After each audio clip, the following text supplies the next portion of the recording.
mensatir isu-isu politik. Kebebasan berekspresi yang dijamin undang-undang ternyata nggak bebas-bebas banget. Jelas Anak jurnalistik kena hoax, ya salah itu. salah banget pastinya, apalagi jurnalistik ya Bang. Jurnalistik kena hoax, anak mahasiswa jurnalistik kena hoax, kocak sih.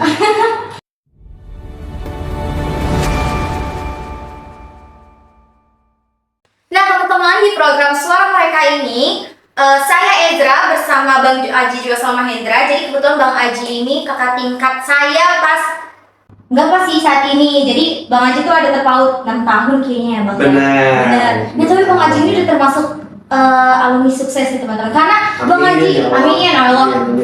Bang Aji ini nggak sekedar dia tuh mendesain grafis, tapi Bang Aji tuh dia menuangkan skill jurnalistiknya ke desainnya, betul ya Bang ya, kayak Bang Aji tuh posternya atau infografis yang dia bikin dan disebar luasan ke internet tuh kayak dia tuh berunsur kayak aspirasi atau suara rakyat gitu ya Bang ya, lebih tepatnya begitu. Nah, Bang Haji ini hebatnya teman-teman, dia tuh udah bisa mencakup 300.000 like ya Bang ya, dan udah sampai bikin merch dan sampai diundang jadi narasumber CNN, dan ini hebat banget ya teman-teman. Dan lanjut aja ke pertanyaan pertama.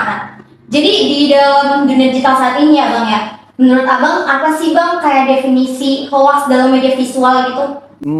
Jadi thank you nih ya Ezra atas undangannya nih, senang sekali. Soal pertanyaan yang tadi, maksud dari hoax di apa namanya di ini ya, di visual ya.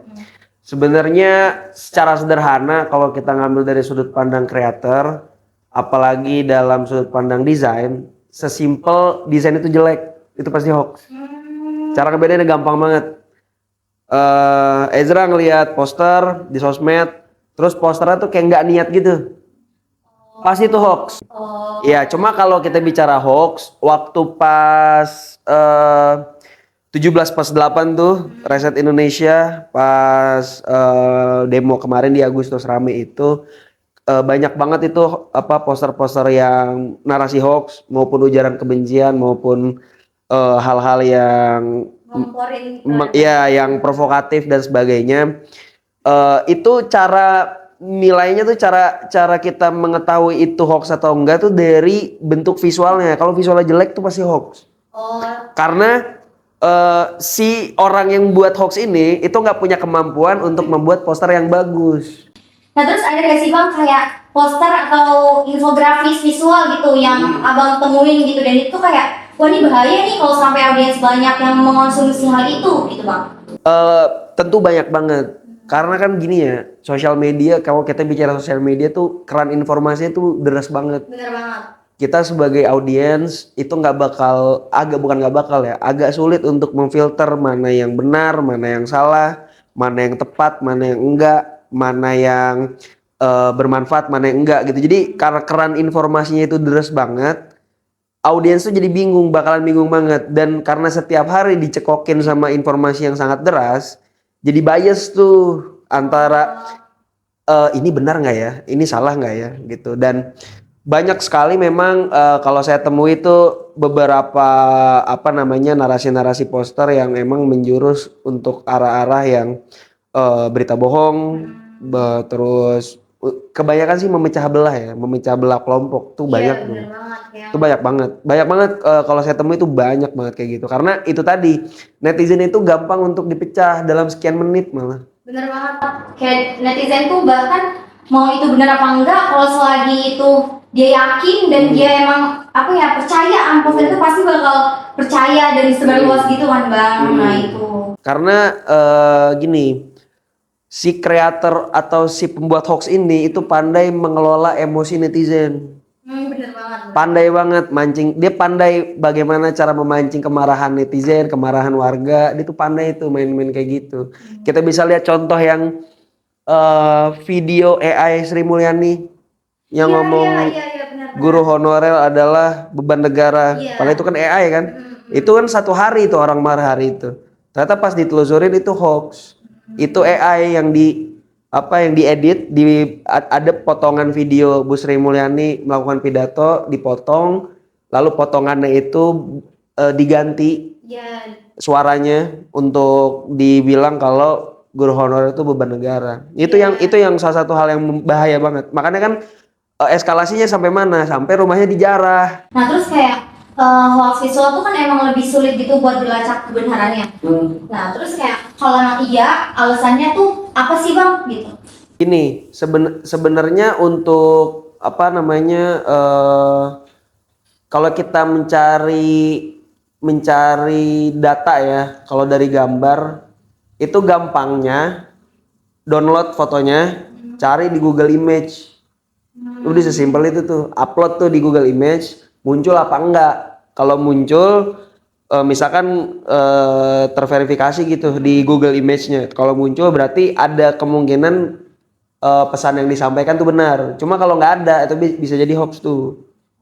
Gitu. Jadi sebenarnya cara kita sebagai apa halayak, audiens, netizen atau apapun itu, upaya preventifnya adalah dengan kita cross check dulu tuh di website benar nggak nih gitu. Karena memang harus rajin-rajin untuk riset, untuk mencari tahu gitu kebenaran. Nah tapi Bang Aji sendiri nih kalau kayak dalam mendesain kan kalau Abang nih poster atau infografis dia lebih kayak menjurus ke aspirasi rakyat gitu kan ya Bang. Ada ketakutan tersendiri atau bahkan ada trauma gitu gak sih Bang kayak dalam membuat hal itu tuh kayak diteror lah, dibuzzer lah atau apa itu ada gak sih Bang? Takut udah selesai takutnya. Oh udah selesai. Iya, cuman masih takut sih sampai hari ini. Penyerangan seperti itu tiap hari pasti ada. Oh iya. Pasti. Lewat apa aja tuh Bang? Jam 12 siang di DM orang apa ngata-ngatain tuh. Sering lah. Oh ada tuh Bang. Jam 12 siang, jam 3. Pokoknya lagi makan siang lah tuh di DM, buzzer biasanya kan. Ngata-ngatain terus upaya login ke akun tuh setiap hari. Oh ada aja tuh Bang yang Setiap kayak hari. nyadap. Iya. Serem banget berarti Setiap ya, hari. Terus nanti aja lah. Ada yang lebih parah cuman nggak usah lah disebutkan di sini. Oke. Iya. Ternyata tuh emang kalau kita tuh kayak walaupun mengaspirasikan suara rakyat pun itu masih bisa di-hack teman-teman. Nah itu poinnya itu teman-teman ya harus diingat tuh poinnya tuh. Nah terus kayak langkah awal buat masyarakat awam nih Bang yang kayak pesannya itu buat cross check atau infografis visual itu valid atau palsu tuh gimana sih Bang? Banyak-banyak baca sih sebenarnya. Mau gimana pun pada akhirnya ya ujungnya kita nih yang jadi objek untuk menaikkan status atau level diri kita untuk banyak baca, banyak nyari tahu dan gak kepancing. Sesimpel itu. Karena jujur ya, yang tadi di awal udah saya sebutkan, netizen tuh gampang banget dipanteknya dalam hitungan menit. Karena pernah saya coba soalnya. Oh iya? Iyalah. Dengan cara apa tuh? Ya kita bikin aja asumsi yang udah jalan nih di publik. Ya, coba share di story. Setuju nggak? Setuju bang. Oh berarti secepat itu gitu loh untuk provokatifnya ya. Iya bukan terprovokatifnya, terpancing karena emosi yang nggak stabil. Nah si pembuat hoax ini tuh pandai banget untuk memancing emosi netizen yang nggak stabil ini gitu. Jadi cara untuk upaya preventif yang paling sederhana adalah untuk menaikkan status rakyatnya nih sebenarnya. Yang harus dinaikin statusnya tuh sebenarnya bukan cuma pemerintahnya, tapi rakyatnya dulu nih. Dari bawah, dari grassroots. Kalau rakyat statusnya udah naik, levelnya udah naik, mungkin secara akses pendidikan merata, terus dari tingkat literasi kita udah naik, terus pokoknya indeks bernegara kita naik segala macam. Nanti ke depan standar-standarnya pun bakal naik. Oh gitu. Nah menurut Abang sendiri tuh ada gak sih Bang kayak etika atau batasan tertentu gitu agar karya media visual itu nggak disalahgunakan? Kan udah ada batasannya UU ITE, itu batasannya. Oh biasanya patokannya UU ITE aja ya? Bukan patokan sebenarnya, malah UU ITE kan jadi karet. Jadi bumerang juga sebenarnya buat kreator. Karena itu kan banyak pasal-pasal karet yang bisa mempidanakan orang dengan tanpa alat bukti yang cukup. Bahayanya UU ITE itu banyak pasal yang bisa dimultitafsirkan gitu. Jadi sebenarnya kalau dari negara ya batasannya udah jelas UU ITE. Cuma kalau dari kreator ya balik lagi sebenarnya kalau dari saya pribadi ya ada namanya etika berkesenian tuh. Sebagai seorang seniman kita paham apa yang harus kita lakukan dan melihat hal-hal yang kita buat itu dari sudut pandang norma sosial, norma agama, norma kesusilaan dan sebagainya gitu. Jadi ya itu yang saya pegang aja gitu. Oh, jadi kayak etika dan batasannya itu yang dipegang tuh dari UITE aja gitu ya Bang. Dan ada Dari negara udah diatur pakai UITE. Kalau dari kita pribadi as a creator, yaitu kesadaran kita untuk ngebuat sebuah karya yang memang nggak memicu kontroversi yang lebih jauh. Karena mau gimana pun kan budaya kita budaya timur.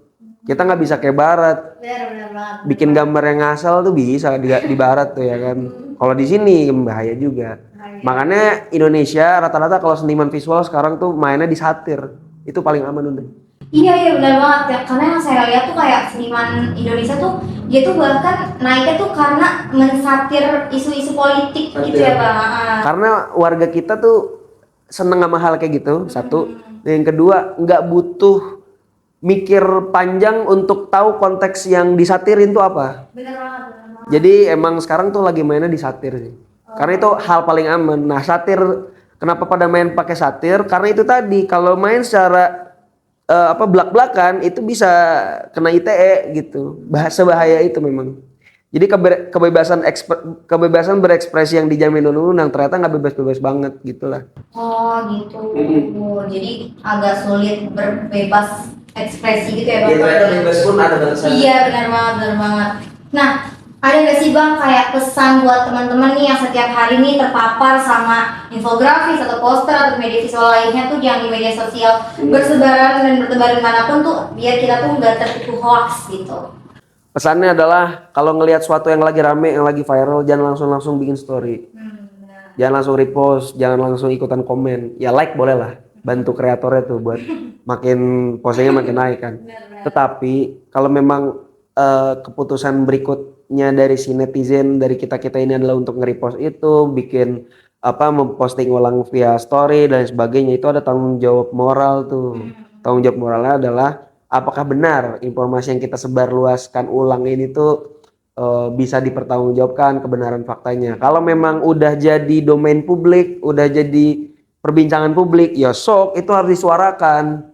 Gitu kayak misalnya bencana Sumatera, semua orang harus tahu kalau di Aceh Tamiang tuh lagi parah.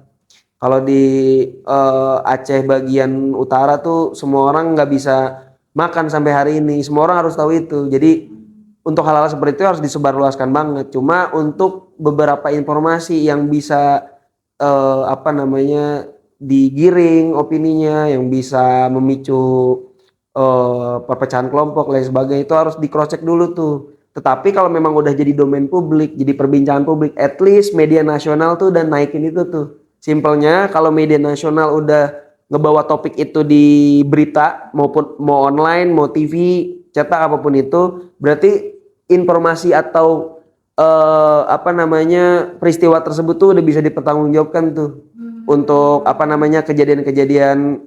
Kan biasanya tuh yang rata-rata main di hoax itu kan, atau bukan hoax ya, misinformasi lah kebanyakan. Itu kan homeless media tuh rata-rata.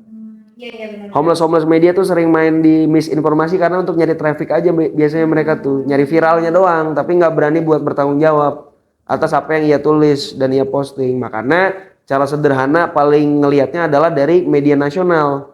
Kalau media nasional udah ngeposting itu, udah naikin itu di kanalnya, itu berarti udah informasi itu bisa dibilang valid lah.